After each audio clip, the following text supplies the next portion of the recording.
This show is going to be quickly one of my favorites because we have a legend in the game of broadcasting, a legend in the state of Iowa, someone who Bulldog fans love, and really, I think even Hawkeye fans love, even though he is the play by play voice for the Iowa State Cyclones. But John Walters, for the first time, joining the Media Row podcast with me, Justin Miller.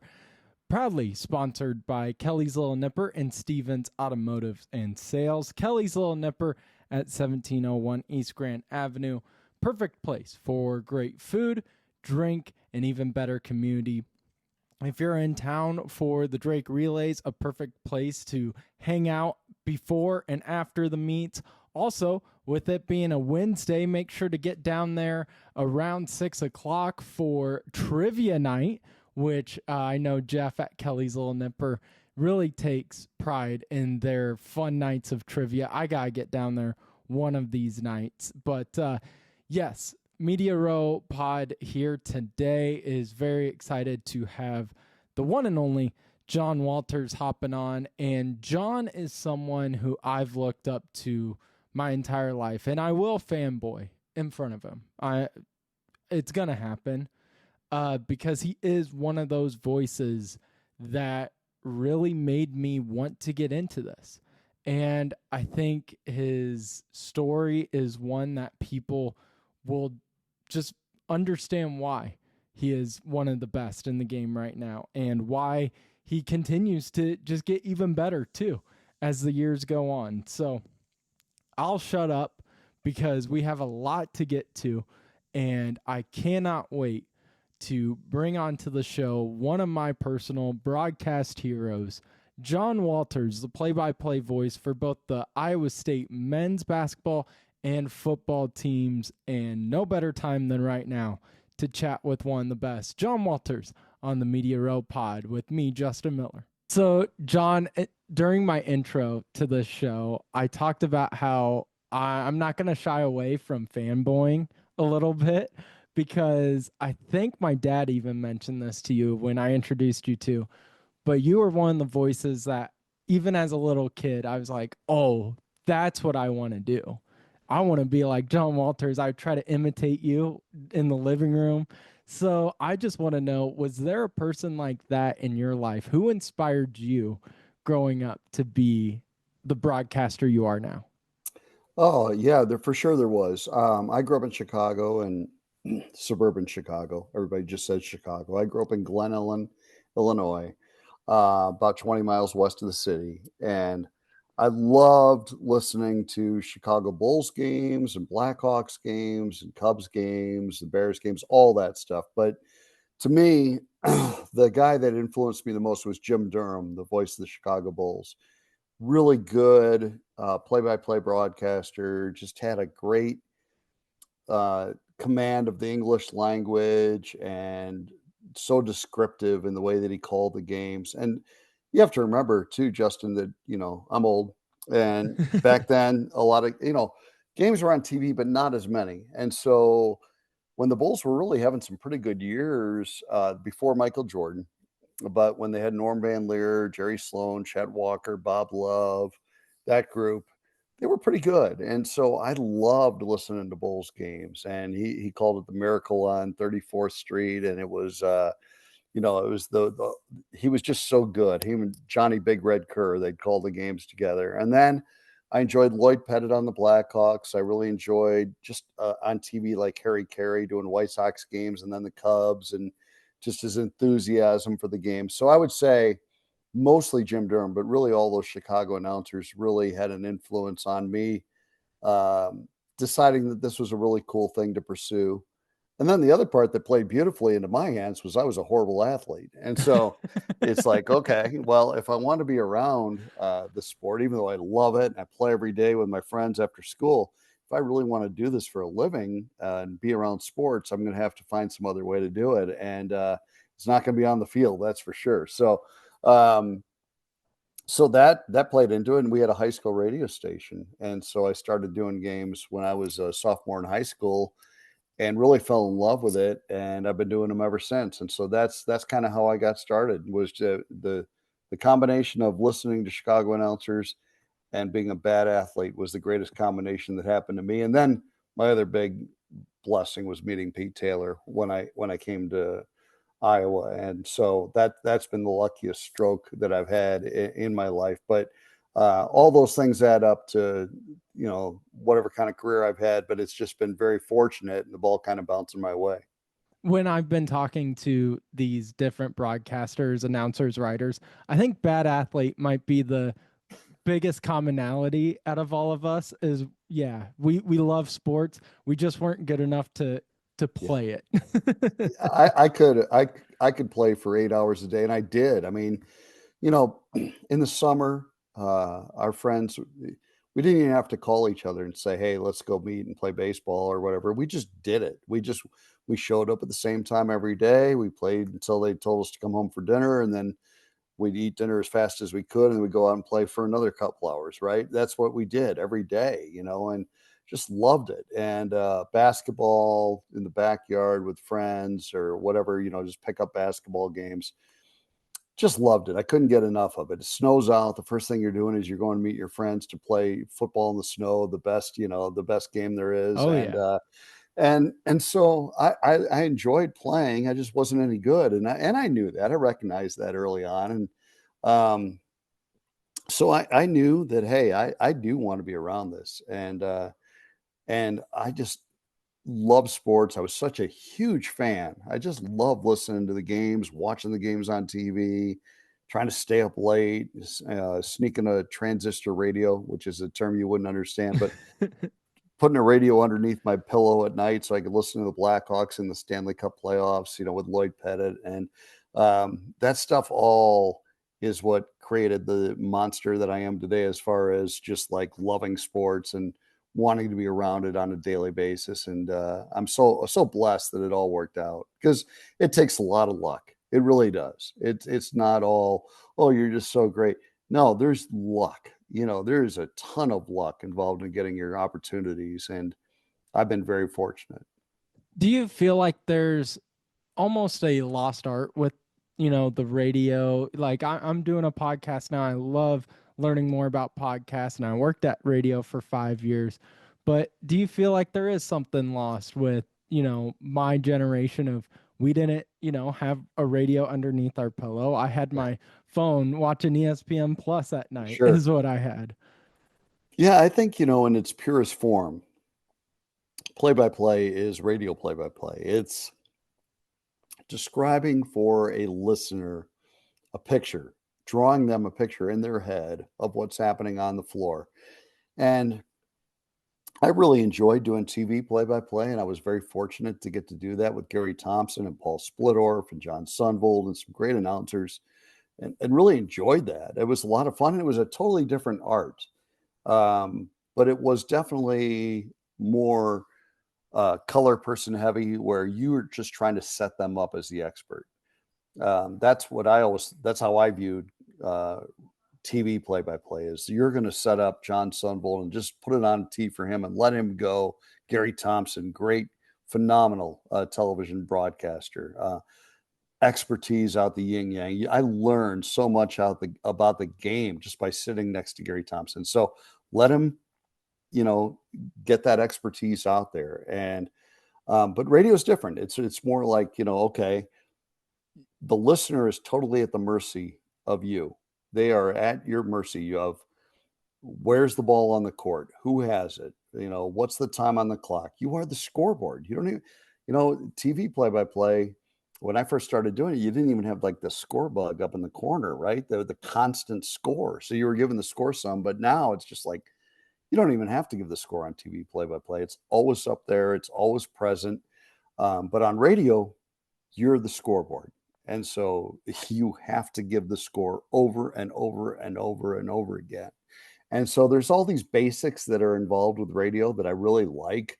The extra description, is it an over the shoulder the catch? Is it a diving catch? Is it a leaping catch? What kind of catch is it? And it's just one thing to just say it's a catch, but can you be a little bit more descriptive in how you give it to your audience so that they can draw a better mental picture? And so I love all that challenge of radio play-by-play, and I do think it's like the purest form of doing play-by-play, and I still love listening to games on the radio. And I will say this, I'll drive around on a Friday night and be flipping through the stations, and hear some high school radio announcers that are outstanding, really great, outstanding broadcasters in our state. And I think to myself, I'm just so lucky because they're every bit as good at doing this as I am or better.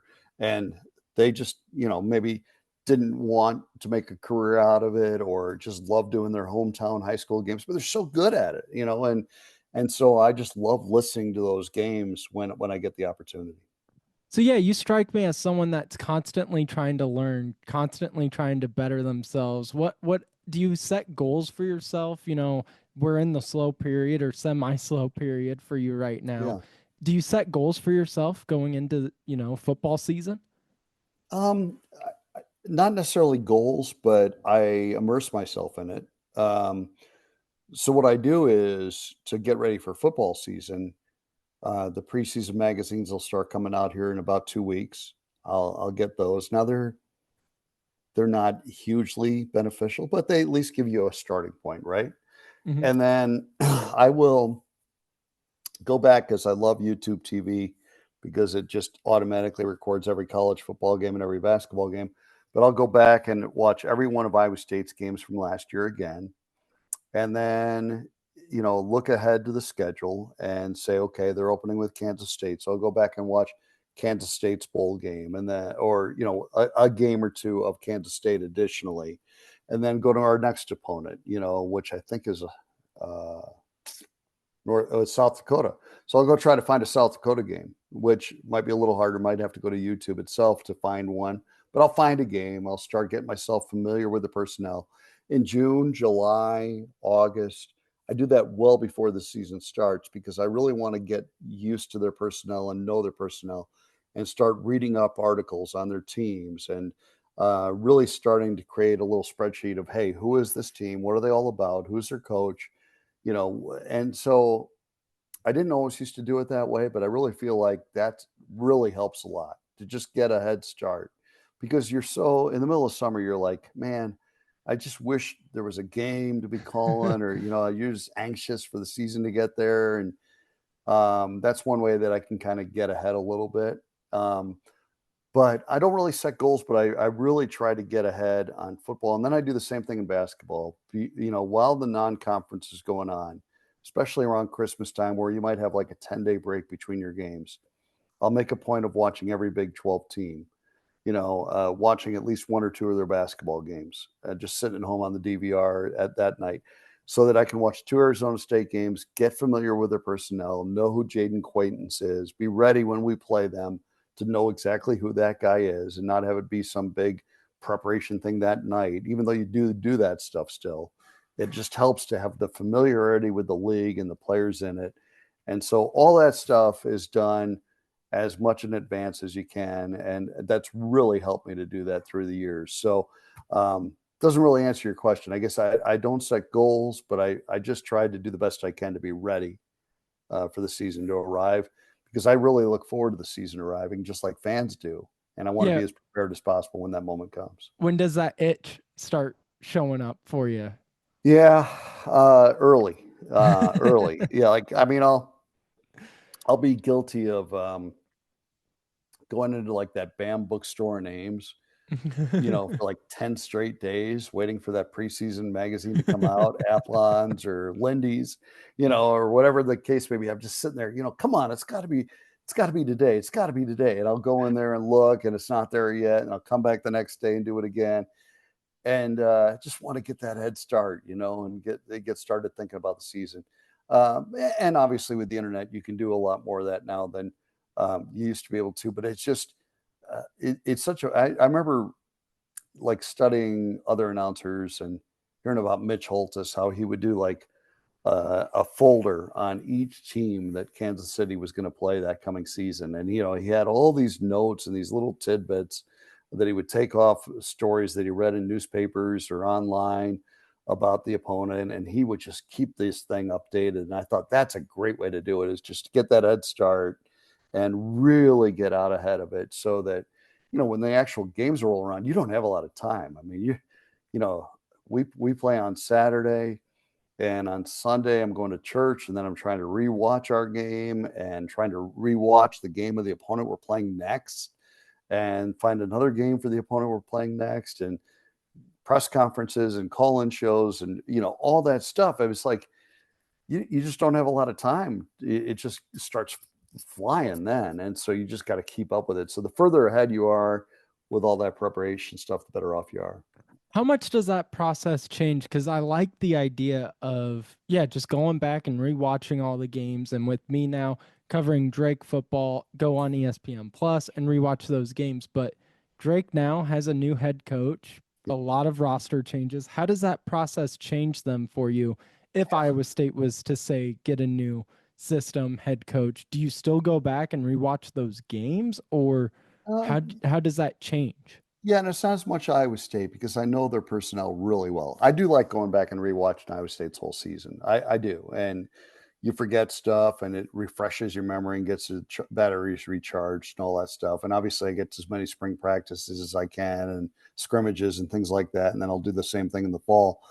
But it's more for your opponents. So, um, you know, if we're going to play Baylor, I'm going to watch some Baylor games, and I'm going to, you know, even though I could probably name 10 players on Baylor right now, if I go and rewatch a couple of their games from last year, then I could probably name 20 players on their team. Now, as you mentioned, that landscape changes constantly. It's a moving target because these rosters are changing like crazy. I mean, Baylor basketball has a whole new roster. So it Which is doesn't do you a wild. whole lot of good to go back and watch a Baylor basketball game from last year because none of those guys are going to be there, right? Mhm. So I'll wait till December and then I'll watch their current team. But with football, you got to get out ahead of it. And I understand and recognize that a lot of those guys are going to be gone, the transfer portal. And so I get on three transfer portal and I'll look through the Big 12 teams and see who's coming and going, to get some notes written down on that. And, it's not like a super intensive process, but it's just one of those things that you casually do when you have a couple extra minutes someday, just to kind of make sure that you're on top of things. And it's a comfort level that you get from feeling like, oh yeah, I kind of know what they have going on there and who they have back and what they don't have. Um, and so the more comfortable you are with it in the off season, the more comfortable you are with it in the season. And so that's why I try to get ahead of it. I do want to go back to the early part of your career. So you were born in the suburbs of Chicago. How did you get to Des Moines then, in Iowa Yeah. and Ames? How did that all happen?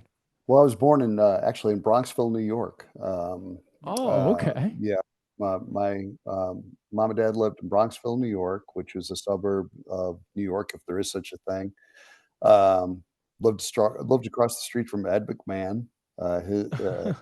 You probably don't even know who Ed McMahon is, but his son Jeff, he was the Tonight Show co-host, and Tonight Show was in New York back then, and Ed McMahon was the co-host, and his son Jeff was my friend. We were the same age. He was across the street. Lived there until I was like 2, and then moved to Connecticut for 3 years, and then my dad got moved to Chicago with Claridge fans, and so I grew up basically in Chicago. I mean, I don't remember much about New York or Connecticut, but I did grow up in Chicago. Went to Glenbard West High School in Glen Ellen, Illinois. Loved it there. Wonderful school. And then I was trying to pick college, and I wanted to. And this is going to sound bad for a guy that teaches a broadcasting class at Iowa State, but I wanted to pick a school which is smaller because I thought I need to get hands-on experience right away. And I will say at Iowa State, that opportunity has presented itself better than it used to. But I'd never even considered Iowa State. I didn't know anything about Iowa State, didn't know anything about Iowa, didn't know anything about Drake, didn't know. I mean, I just was looking at schools, right? Yeah. And I wanted a smaller school because I thought, okay, if I can get in there and get hands-on play-by-play right away, I'd done 3 years of high school play-by-play. I wanted to get in and just really keep fine-tuning the craft. And so I looked at Bradley, I looked at Marquette, and I looked at Drake, and really narrowed it down to Marquette and Drake. And visited both, and Marquette was just kind of in the middle of the city. And I didn't like, even though they had a lot of things going for them, including Doc Rivers was going to go play there, and I look forward to his games. Um, they were right in the city, and Drake had a campus at least, right? It was its own entity, and I liked that a lot about Drake. So I ended up going to Drake, and typical Chicago cocky guy thought I'll be in Iowa for 4 years. I'll get my degree and I'll get out and I'll go wherever my career takes me. Well, as luck would have it, my career took me right here. I've never moved. I've been here the whole time. And so, 45 years later, here I am, and I'm much more Iowan than I am Chicagoan at this point. Um, but I still love the Chicago sports teams. Um, but it was such a stroke of luck to go to Drake and get an opportunity to work at KCCI with Pete Taylor and get my career started that way. And never would have happened without Pete. Totally fortunate that it all worked out the way it did. And again, I mean, I kind of feel like Forrest Gump. I mean, the ball's just kind of bouncing my way, and I'm just kind of drifting along through life and getting all these breaks. And if those things don't happen, you don't end up having the opportunities you have. But I was lucky. I was lucky. I was in the right place at the right time, and I'm just very blessed to be doing what I'm doing. I wouldn't want to be doing anything else. I mean, when I was a kid, I thought it'd be great to be the voice of the Chicago Bulls and all that stuff, and it would. Don't get me wrong, but I'm not sure if they called me today and said, "I want you to be the voice of the Chicago Bulls," that I'd do it. I really love calling the Iowa State games. I'm going to retire here. Met my wife here. She's awesome. Our daughters were raised here, and there's absolutely no place I'd rather be. I just want to be right here doing what I'm doing, and there's not a lot of people that could say that. So I don't ever take that for granted. How lucky I've been, how fortunate I've been, and how blessed I've been. And so you did KCCI, and then you also called Drake men's basketball games, if I'm not mistaken, right? Correct. Well, so I always loved play by play. That was my first thing. I love play by play, but you're not going to make a living unless you're the voice of the Chicago Bulls or something, right? You're not going to make a Mhm. living just doing play by play. So, anyway, when I was in school at Drake, we had a professor, John Lytle, great professor, um, who got approached by KCCI and they said they needed a news reporter on the weekends, um, and wanted some candidates from Drake. Well, because I had been paying attention in class a little bit and really doing a lot of stuff on my own. Like I had a friend at Drake that he just was a go-getter. And so we just did all these shows and stupid stuff by ourselves. Just nobody was listening, nobody cared, but I was doing it. I was getting the reps, doing the games at Vets Auditorium, just in a tape recorder, just for the sake of doing them. Well, he liked my kind of go-get it attitude. And so he recommended me and two other people that were highly more qualified than I was for the news reporter position at Channel 8. So I went there and interviewed with a guy named Paul Rhodes, no relation to the football coach. That Funny was though. that was the news director and anchor at Channel 8. Great guy. Interviewed with him, and he looked at me and he goes, "John, it looks like basically everything you've done is in sports." I said, "Yeah, that's kind of true." And he goes, "Why don't you go across the hallway and talk to Pete Taylor and see if he needs any help?" And so I knocked on Pete's door, met him that day, and my life's been changed ever since. And Pete hired me to come in and just, you know, do 20 hours a week or whatever during the school year. And then when I graduated, one of our reporters left, and I had the opportunity to move into a full time position at Channel 8. So that's how I got started. But I always had an eye on play by play, and Pete was obviously the voice of the Cyclones. I loved the way he called games and listening to him and Eric. And it was actually Mike Schwartz at the time doing the football games and Eric doing the basketball games. But I loved listening to those guys. And so I started doing Drake women's games. Went to Mick Trier at KRNT and just said, "I see you have you're trying to hire somebody to do like 12 women's games a year." That was it. And I'd love to do it. And played some of my stuff for him, and he said, "Yeah, we're going to do this." So I did Drake women's games in the Susan Yao era for 4 years in the '80s, and then the men's play-by-play opportunity opened when somebody left, and I threw my hat in the ring and got that job. But I had to each time go to Pete Taylor first and then Heidi Soliday, who was my sports director the second time, and say, "Hey, I really want to do this. Do you mind if I do this? I'll make up the days. I promise I'll be there." And Pete was great about it. He said, "Yes, absolutely." And Heidi was great about it. And but I knew doing the men's games, I'm going to be gone. Like I'm going to do 31, 35, whatever the number is, games a year. So I'm going to have to make up those days. And to give you an idea of how important it was to me, I was married, we had young kids, and I said, "I'll do it. I'll do it. I'll do the Drake games on the radio, and then I'll make up all these days that I'm missing. If I'm gone to Normal, Illinois on a Friday and Saturday, I'll make it up. I won't. You're still going to get 5 days a week of work for me at KCCI." And so I basically worked from August all the way through March nonstop. I mean, I didn't ever take days off. I was producing the Dan McCarney show for TV, so I traveled with the Iowa State football team. I was doing Drake basketball games on the radio, so I was traveling with them, but I was making up the days.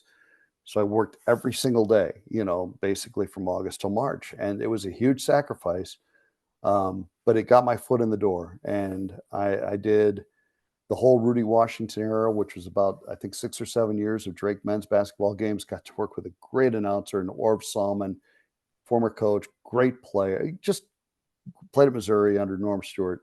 Phenomenal human being. And we just enjoyed traveling and doing the games and sitting at Popeye's Chicken in Carbondale, Illinois, and sitting. We just had a spot in every town, a little restaurant we'd go to and get dinner, and just loved it.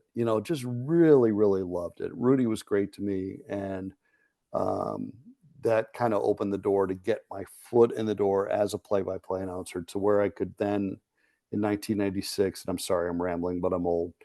I love all this. Is like Okay. this All is right. all I'm going to keep going wanted. then. So 1996, Keith Murphy left Channel 5 to go be the sports director at Channel 13. And I took Keith's spot at Channel 5. Left Channel 8 to go to Channel 5. If you've ever seen the movie Planes, Trains, and Automobiles, where they're yelling out the window, "You're going the wrong way." That was me. All right. I'm going from Channel 8 to Channel 5. They had no resources, no money. But you know what? It was a great experience. I got to be the sports director.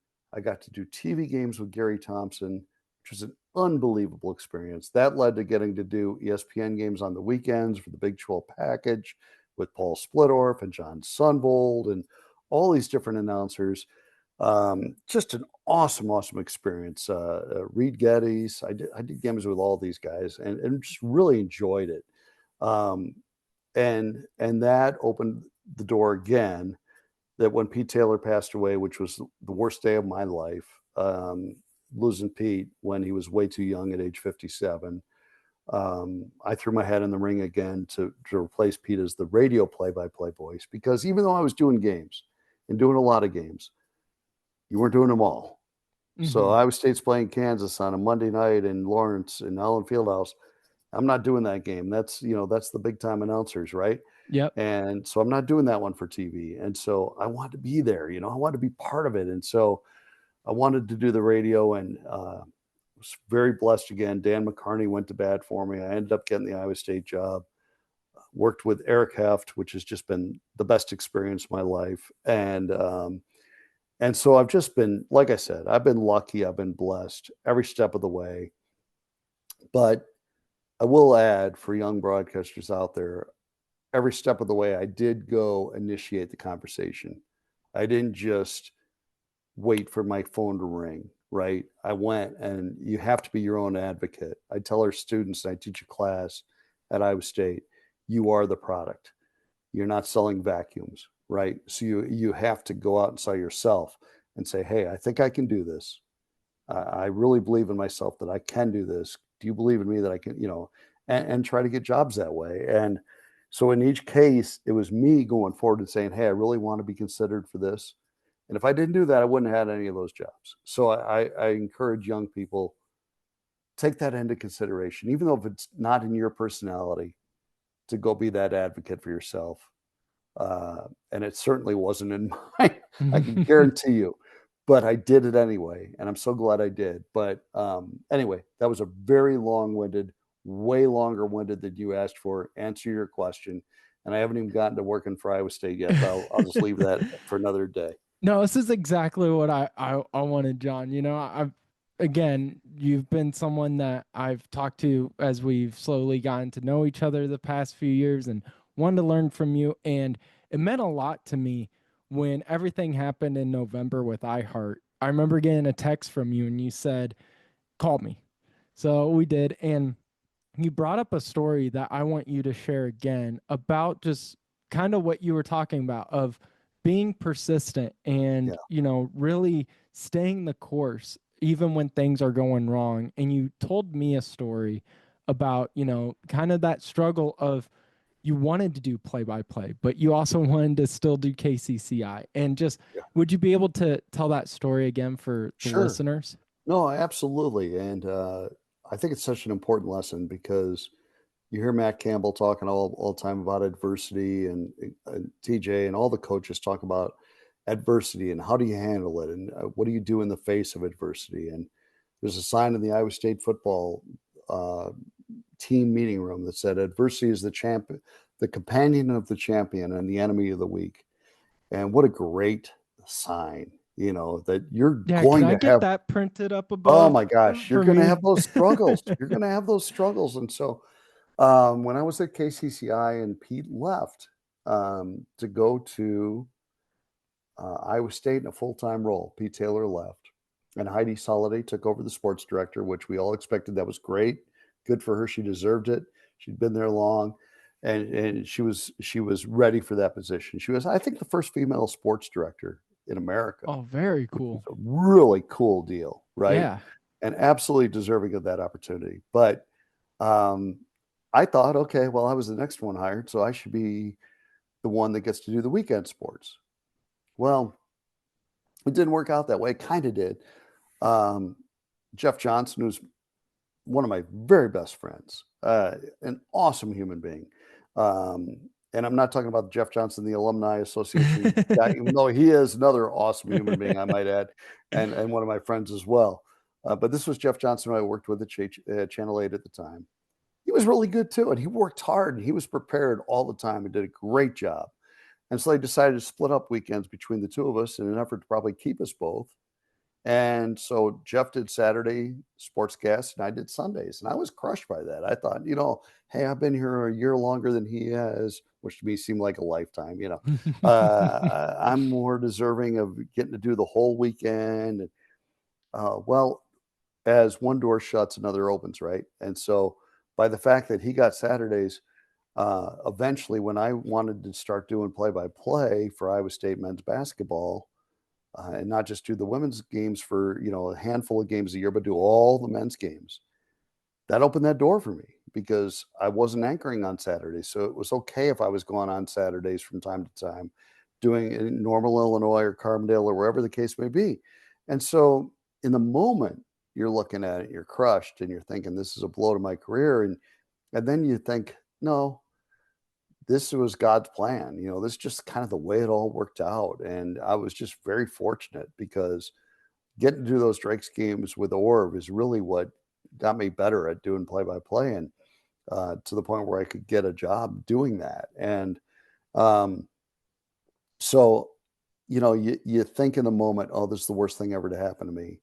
And then you don't realize it's opening this other door and it's making you reevaluate your life and look at your priorities and look at like your confidence and your own belief in yourself. And so that's why I called you. I just wanted to encourage you to look. I know one door is closing. That doesn't mean that another door is not going to open, because it will.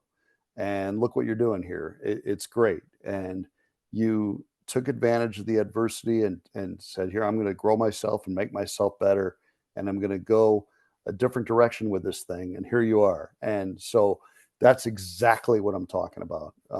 It's hard to do in the moment, um, but if you can have that faith and that belief in yourself that you're good, you can do this, then you're going to keep getting opportunities, and that's exactly what's happened. And it seriously meant the world to me. I mean, that was a weird day, and I was getting a lot of people, messaging me great things that really made that day easier. But getting that message and then you telling me that story, it was one of those. We hung up, and I sat there for a second, like, okay, yeah, things aren't going to be as bad. So that's You why I don't get to wanted you write the to. script. You don't get to I write the don't. script. Sometimes a greater power than us is writing the script. Yeah. But during those kind of days where you're still trying to, stay the course, what were some of the weirder sports you had to go cover? Because I assume you weren't Oh, getting the great, Kansas Iowa State games right out of the bat. oh my gosh. When I worked at Channel 8, we used to cover so many crazy things. I mean, oh my gosh, I've covered everything. Pee wee golf. I mean, I can remember running across the track at the Knoxville Raceway and through the mud to try to get to the other side to shoot highlights of the sprint cars, and high school softball and baseball and basketball sitting there. I'd sit on the court at Vets Auditorium from 10 a.m. till 10 p.m. shooting games. And, my shoulder is still paying for that, with a camera on my shoulder. But I loved it, and I didn't ever want to leave a game. I just wanted to be there to the finish in case something crazy happened. And that's the kind of the way you have to approach it. But no, I covered so many different things, a lot of fun stuff. And I mean, you can name a sport, water skiing, I don't care what it is. I've covered it in some way, shape, or form, done a feature on it, baseball card collecting. I mean, keep going. And I will tell you that I've done a feature on it. But um, that was good. It makes you more rounded. I remember the first time when I was just started working at Channel 8, and Pete Taylor sent me to a girls' high school basketball game. I think it was Hoover and North. And at the time, everybody in the state played 6-on-6 basketball, right? Well, I'm a Chicago kid. I've never seen 6-on-6 basketball in my life, right? So Pete just sends me out the door with a camera, and I go shoot this game, and I get in the gym, and I'm like, what the hell is going on here? It's like Vince Lombardi in that great NFL films. What the hell is going on out there? They've got three, defenders and offensive players on this half of the court, and three of each on the other half of the court, and they're not crossing half court.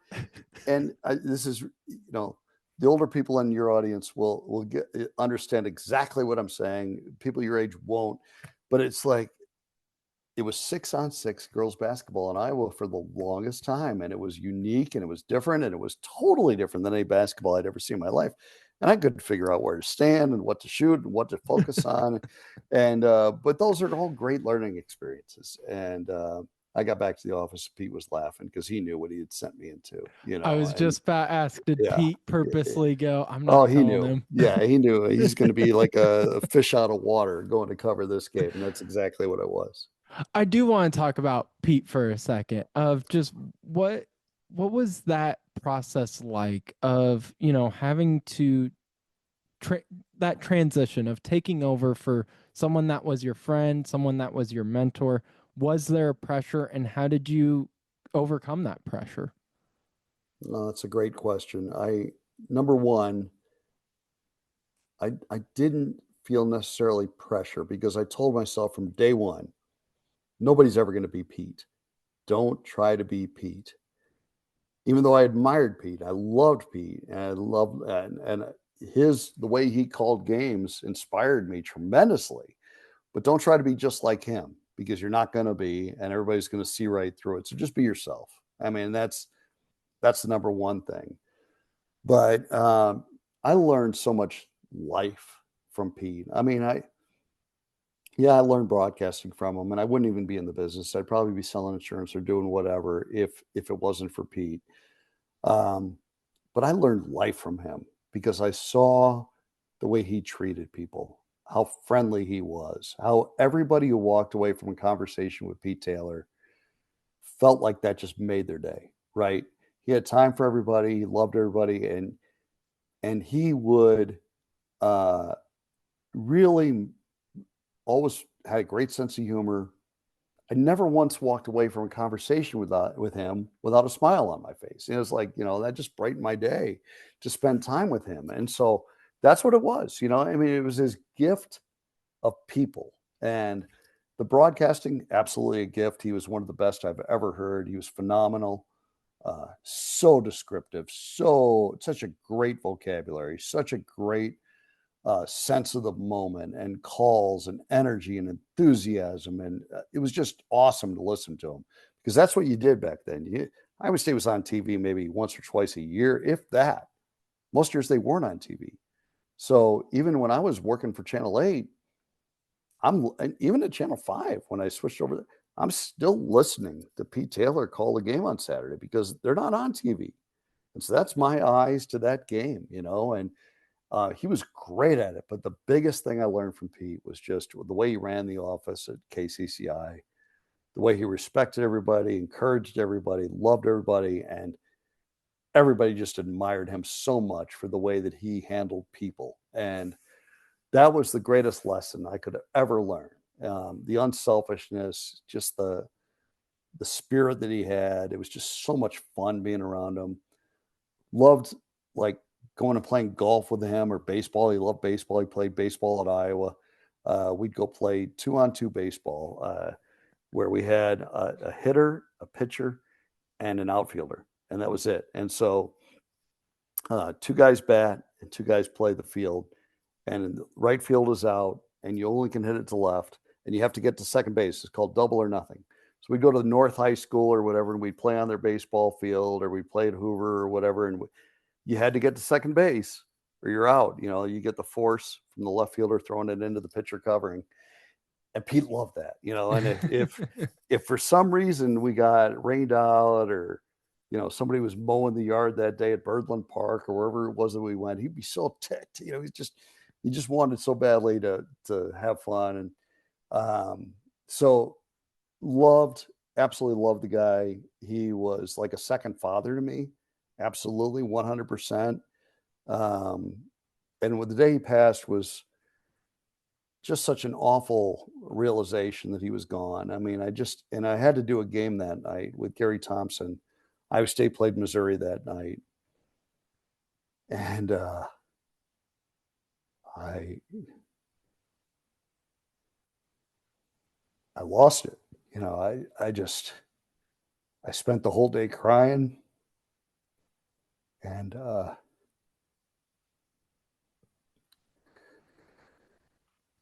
I went to do that game that night, and Gary Thompson, who knew Pete really well, was a great guy.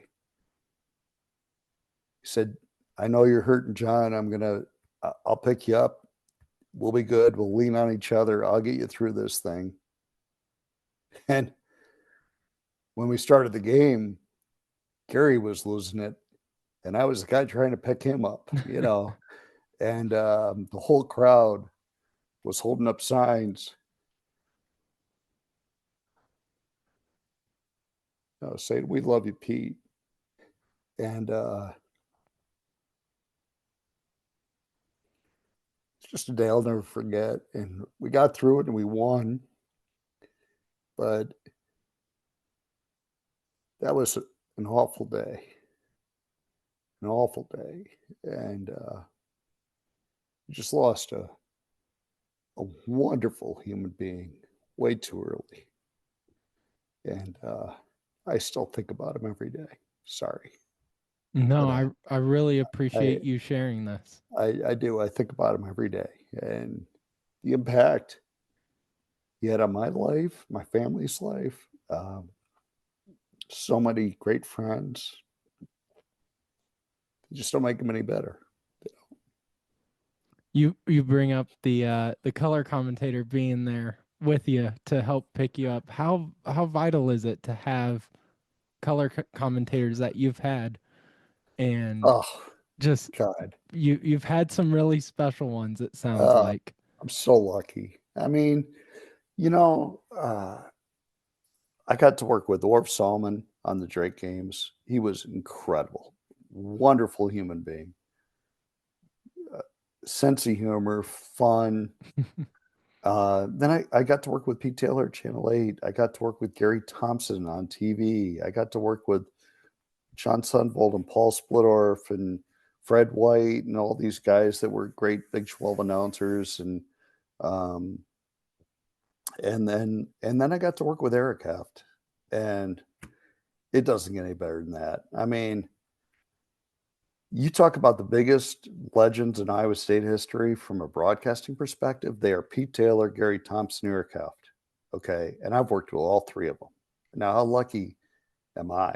Right. I mean, I'm the luckiest guy. I'm Forrest Gump. I told you I'm Forrest Gump. I'm the luckiest guy in the world. And so, um, You gotta add your name into that list, though. no, Yeah, no, I no. would. I think a But, lot of but, people but, would. but Eric is so good. And people don't have any idea how good he is and how on top of things he is and how smart he is and funny he is and fun to travel with and just he's just awesome. And he and Pete were best friends, and you can see it in Eric's personality. And um, yeah, I'm super super fortunate. I mean, that you're right. That makes all the difference in the world. Um, if you were doing one of the games with somebody you didn't like, that wouldn't be any fun at all, right? I've gotten to work with people I loved and traveling with them, and for Eric and I, the games are great, but what we enjoy every bit as much as the night before the game, just going and getting a beer somewhere and having a sandwich and watching a game and just sitting there, and talking. And um, it's awesome. It's one of the best parts about the job. And so, yeah, very that part of it is uh, critical to why I've lasted as long as I have, because I've gotten to work with great people. It really comes through on air too. Like when I sit and listen to you and Eric, you can tell you guys have a connection.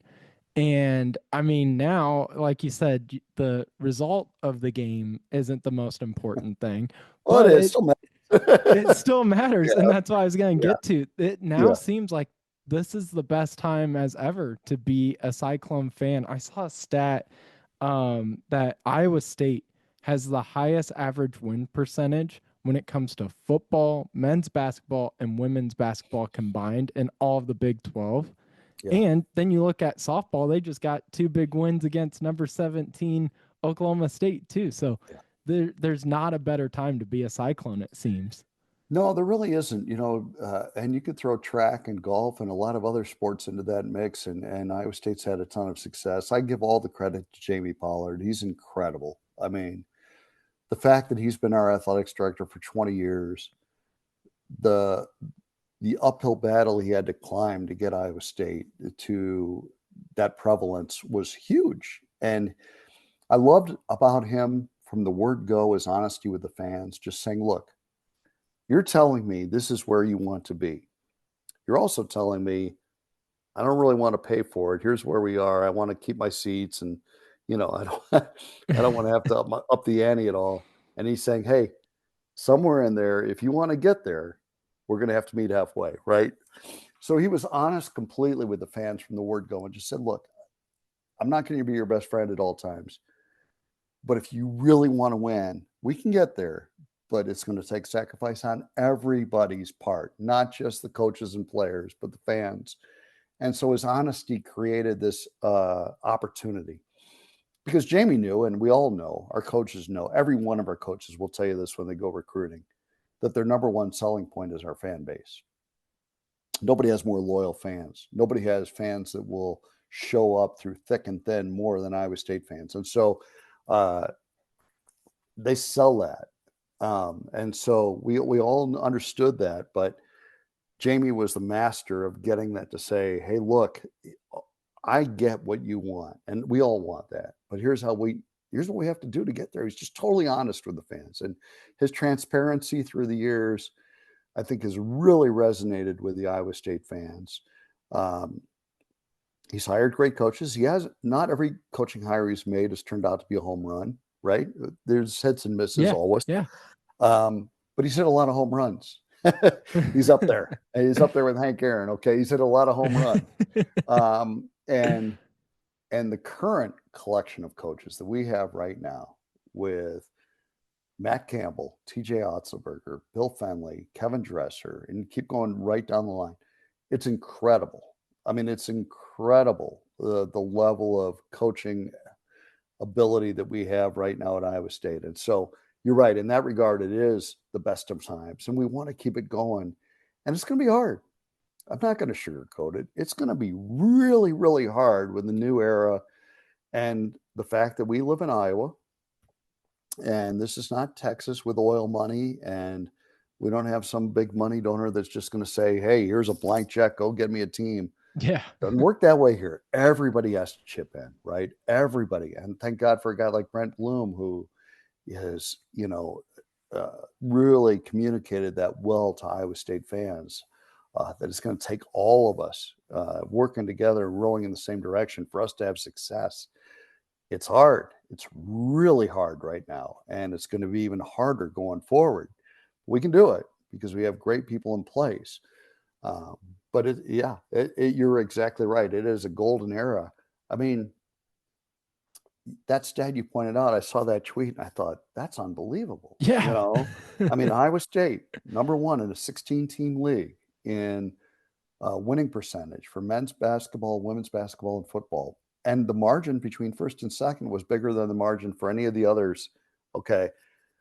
A wide lead. Okay. I mean, that's ridiculous for that to happen. And it just shows how blessed we are and how lucky we are to have the people we are at Iowa State. But we're not always going to do it the easy way. We're not going to take the shortcuts. We're not going to be just saying, hey, look, we have more money than you do, so we're going to outbid everybody for all these players. I mean, we're still going to have to pay players. Don't get me wrong. But when you zig, we're going to zag. And I think a lot of our coaches get that and have said, there's a lot of different ways to skin this cat, and we can do it, but we have to be smart about the way we do it. And we have to get the right kind of people in here. And they've done that. And so super impressed with the ongoing job that Jamie's done, because the job is so much different 20 years ago when he took it than it is today. And people have to recognize and understand that the landscape is completely different 20 years later. But every step of the way, he's navigated it, understood it, and been able to negotiate it. And he can lead you through choppy waters better than any captain in America. And we're just so blessed to have him. He's the number one reason that Iowa State has enjoyed the overall success that it has in the last 10, 15 years. It's all him. Well, John, thank you again so much for doing this for me. And I'm sure I'll be annoying you throughout football and basketball season, get you on more often. Yeah, anytime. But seriously, means the world, you going through your career. And of course, being someone I can lean on and ask multiple questions, and just means the world to me, John. I appreciate it. Anytime, I'm happy to do it, Justin. And I'm awesomely impressed and happy with the way that your career's taken off, and you deserve it. Nobody's more deserving than you are. And so it's fun to watch. Well, thank you so much. Thank you so much. A huge thank you to John Walters for hopping on the show today. Like I've said 1,000 times, someone who growing up I idolized and still to this day do. So first time was great. We'll definitely be annoying John and having him on the show more often throughout the season. Football season, I want to plan. I know this is a Drake heavy show, but I do want to try to get him and a few Hawkeye experts in, especially for Cy-Hawk Week. But really excited to have John on the show and to hopefully have him on more often in the future too. Before we move on, need to give a shout out to Stevens Automotive and Sales over at 5320 Northwest Beaver Drive in Johnston. Stevens Automotive, a place that I am so happy they are a sponsor, just because there is no other place I look to when I want to get my car checked out. If I'm looking to buy a new car, my whole family has been going there for years. I think my mom had a Stevens lot growing up with her 2 cars. I know my brother and we got all of our cars from Stevens. And when I had my meeting with Stevens, I even told them, I said, even if you guys don't want to sponsor, like, you're stuck with me. I'm still going to Stevens regardless if they were a sponsor of the show or not. But I'm so happy they are, because then I get to tell you guys how awesome they are and why you should go, because there's no one better than Stevens Automotives and Sales for any of your car needs at 5320 Northwest Beaver Drive in Johnson. When you do go to Stevens Automotive, make sure to tell them that Media Row sent you. So as I kind of alluded to on Monday, I was a little unsure if I was going to be able to go. I am able to go. So tonight at 6:30, be on the lookout on all of our social media pages as I will be covering the Ryan Krauser, the huge at 6:30, the brand new Shot Put League being debuted tonight at the Drake Relays. Really excited because this is one, I mean, I mentioned this to Blake on Monday. I said it during the show. I was not someone that grew up in a track and field household, but shot put was still one that I think everybody just universally gravitates to. It's the long drive of a golf game. You know what I mean? It's the long drive of track and field. So really excited to cover that one. Be on the lookout of all of our social media pages for interviews with Ryan and just some cool insight on what's going down. That is happening at 6:30. Like Blake Bolden said on Monday's show, it's free, so get out there, grab some drinks, maybe go to Kelly's Little Nipper beforehand and hang out there, and then head over to the Drake Relays. So I will be there. If you're there, make sure to stop by and say hi. Love meeting new people and seeing many faces. So that's where I'll be tonight.